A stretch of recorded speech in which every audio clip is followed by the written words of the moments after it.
Dëshmitari i Lupçe-Palevskit Martin Pançevskiu bë pishman, nuk u paraqit në gjykat. Palevski kishte deklaruar se me Pançevskin para ditën e 27 nëntorit kur ishte vrarë Vanja kanë pritur bashkë radhë në bank, prandaj Palevski atë e kishte propozuar si dëshmitar. Ftesa e gjykatës është kthyer me shenjë se nuk dëshiron ta pranoj, tha gjykatësi i lëndës Ivica Stefanovski. Përndryshe sot vazhdoi marrja në pyetje të dyshuarit të tretë për vrasjen e dyfisht karatistit Bore Videvskit.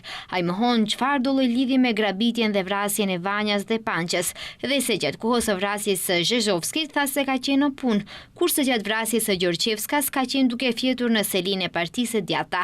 Për shkak se në gjykat jep deklaratë të ndryshme nga hetimet, prokuroria Jacqueline Krstevska-Josifovska kërkoi që të lexohen deklaratatë e Videvskit të dhëna në prokurorinë publike në Shkup më 4 dhe 12 dhjetor 2023.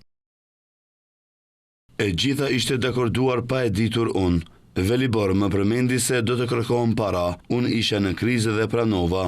Të katërt ram dakord të mendim veturën e Pançes, por ai të jetë gjallë. E grabitëm nga shtëpia, unë e godita, a i ranë në tokë dhe Velibor e lidhi. Palço i mori qelsat dhe telefonin, shkuam tek vendi Rudnik, të katërt e dërguam tek gropa. Unë dhe Vlatko u kthyem dhe si thash, dëgjova të shtënë armësh, u ktheva e pash Palçon me armë në dorë, e pyeta, përse e bëri, më tha kështu është më pastërt. Kurse për rastin e Vanjas, Videvski kishte thënë: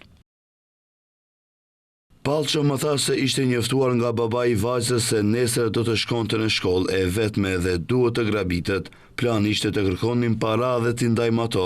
Palço na tha në cilën ndërtesë të shkojmë, na tha të marrim vajzën, e dinte saktë se në cilën orë do të dilte. Velibor ja ka mbyllur gojën dhe i tha të mos bërtas sepse do ta vras. Palço filloi të pyes për familjen dhe pasurinë. Ajo tha se babai nuk e do, por nëna për të do të jepte gjithçka, se kam banesa, pasuri. Ja hoqën thesin dhe dëgjova të shtëna. Borovidevski tha se në stacion policor dhe në qelie kanë rrahur dhe maltretuar shumë inspektorët policor dhe se i kanë thënë që të pranoj gjithçka. I dyshuari tjetër Vlatko Keshishov do të dëshmojë më 2 prill.